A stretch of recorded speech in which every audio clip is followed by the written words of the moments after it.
Il faut que tu prophétises encore sur un grand nombre de peuples et de nations et de langues et de rois. Apocalypse 10, verset 11. ASJH 1889 du Cap Haïtien.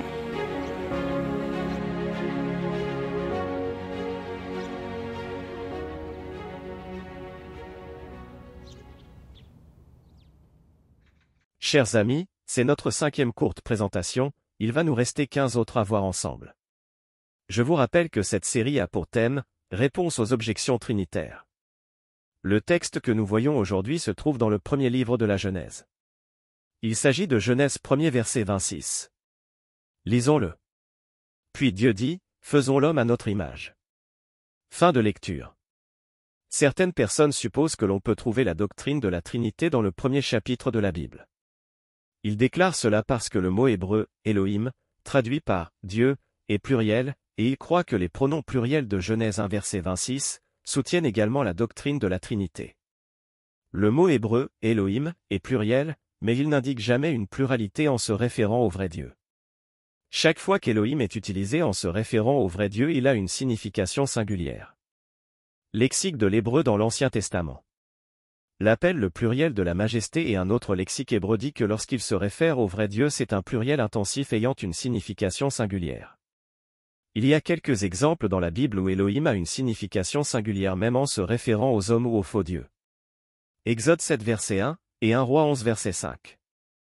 Considérant les pronoms pluriels de Genèse 1er verset 26, les pronoms sont pluriels dans l'original hébreu, nécessitant la traduction suivante, Dieu dit, faisons l'homme à notre image, selon notre ressemblance. Ceux qui revendiquent que ce verset enseigne la doctrine de la Trinité disent qu'Elohim est en pluriel, ainsi que les pronoms qui s'y réfèrent, il doit y avoir une pluralité en Dieu. D'après cette explication, nous devrions traduire le verset ainsi, Dieu dire, faisons l'homme à notre image, selon notre ressemblance. Cette traduction reviendrait à faire injustice au vrai sens d'Elohim, et plusieurs dieux parlant à l'unisson diraient alors, faisons l'homme à notre image, selon notre ressemblance. Que nous dit la Bible? Les Écritures déclarent, Dieu qui a créé toutes choses par Jésus-Christ. Éphésiens 3 verset 9. Il est évident que le Dieu de ce verset est une autre personne que Jésus-Christ. Et selon Hébreux 1 verset 2, Dieu le Père a créé toutes choses par son Fils. Nous pouvons à présent savoir avec certitude qui parle dans Genèse 1 verset 26 et à qui il parle. Dieu le Père dit à son Fils, faisons l'homme à notre image. Souvenez-vous, Christ est l'empreinte de la personne du Père, ainsi, quiconque est créé à l'image du Père est aussi créé à l'image de son Fils.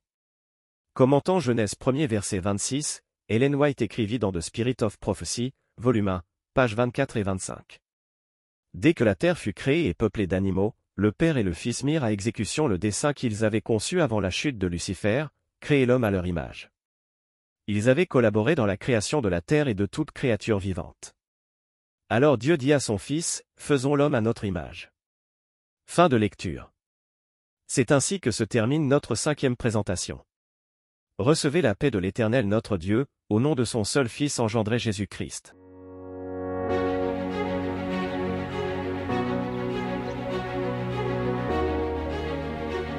Et de nations, et de langues, et de rois. Merci d'avoir écouté cette présentation. Si vous souhaitez prendre part à la mission que Jésus-Christ confie à notre Église, contactez-nous via les coordonnées suivantes ASJH 1889 caphaïtien@gmail.com, pour WhatsApp 509 32 32 41 42.